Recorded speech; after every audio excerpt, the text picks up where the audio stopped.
Karena kita tidak paham, kita kan mau kesepahaman. Fahami dulu diri Anda. Satu contoh lagi.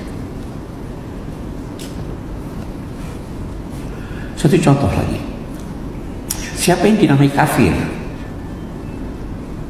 Ada diskusi di kalangan ulama Syiah antara mazhab Abu Hanifah dan mazhab Syafi'i, atau bahkan antara Imam Abu Hanifah dan Imam Syafi'i.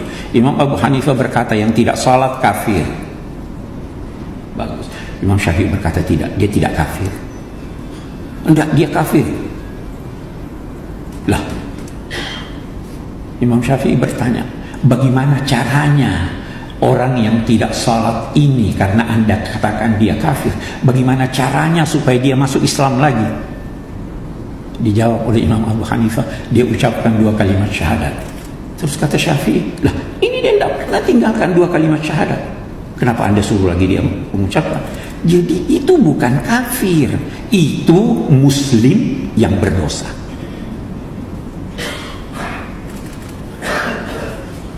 Kita semua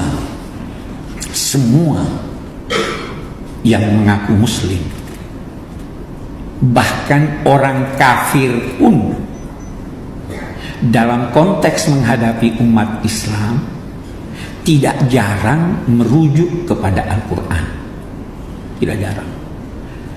Muslim semua merujuk kepada Al-Quran. Tapi tahukah saudara bahwa salah satu sebab perbedaan antara umat Islam adalah Al-Quran? Yang menjadikan kita beda itu Al-Quran.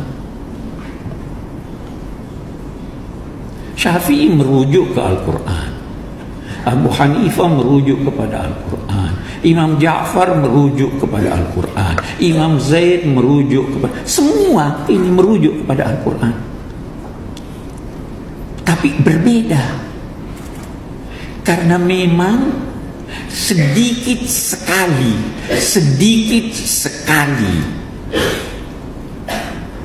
kesimpulan-kesimpulan yang diambil dari Al-Quran dan Sunnah itu yang pasti begitu. Lainnya itu kemungkinan. Kenapa kemungkinan? Kata Imam Asy-Syatibi yang Sunni Maliki itu ada 10 sebabnya.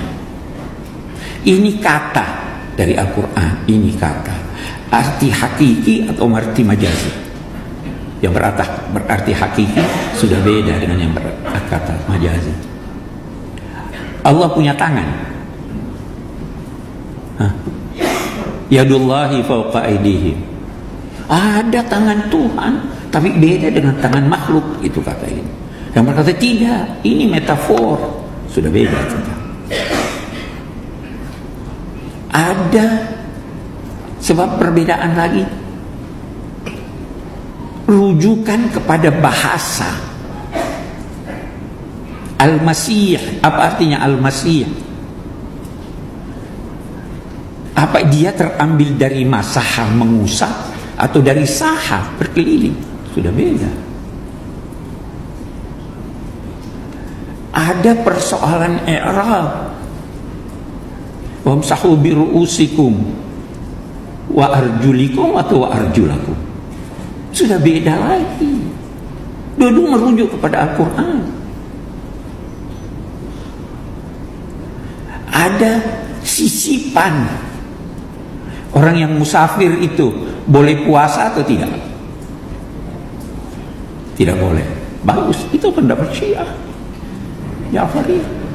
Tapi Sunni, kenapa? Dua-dua merujuk ke Al-Quran dan Sunnah.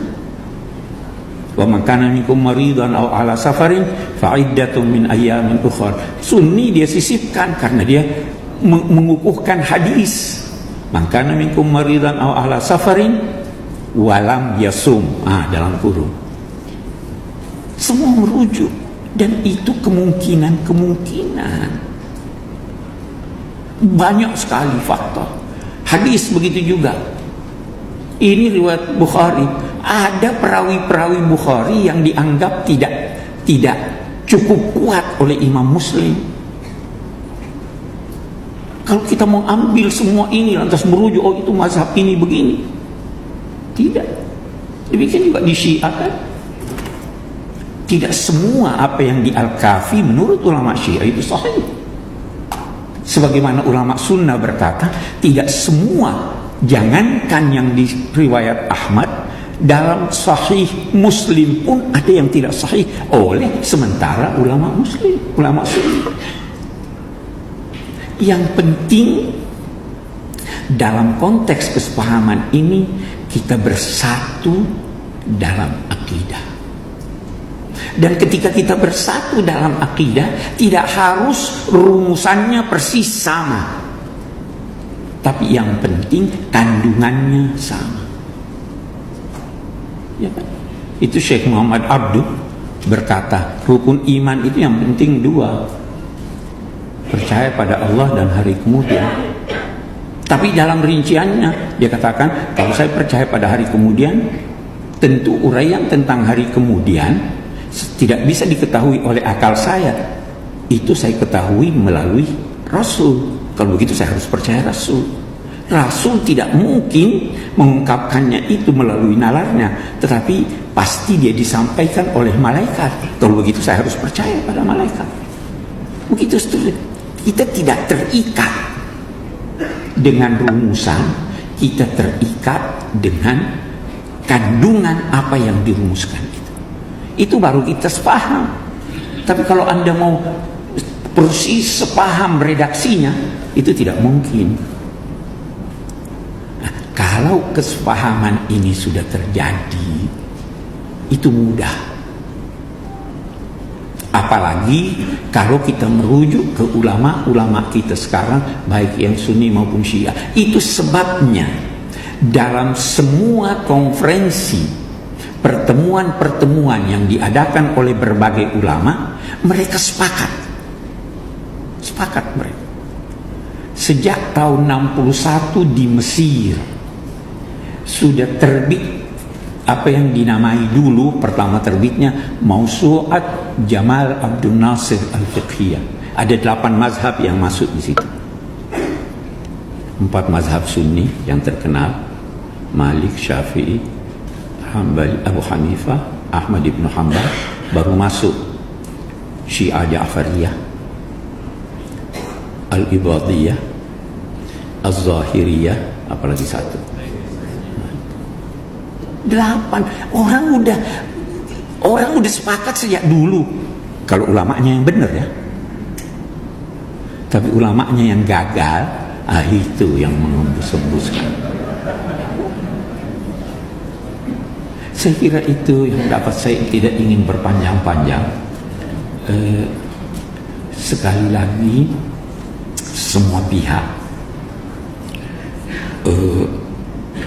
harus kembali kepada kesepakatan-kesepakatan yang selama ini sudah sangat baik diambil. Ada kesepakatan di Turki, ada kesepakatan di Saudi Arabia, ada kesepakatan di Qatar. Semuanya itu merujuk ke sana, dan kita harus mampu untuk menjelaskan kepada masyarakat kita, apalagi kepada orang-orang awam, bahwa sebenarnya kita bersaudara. Tidak perlu ada saling tegang. Sorga terlalu luas sehingga tidak perlu hanya memonopoli sorga untuk diri sendiri. Wassalamualaikum warahmatullahi wabarakatuh.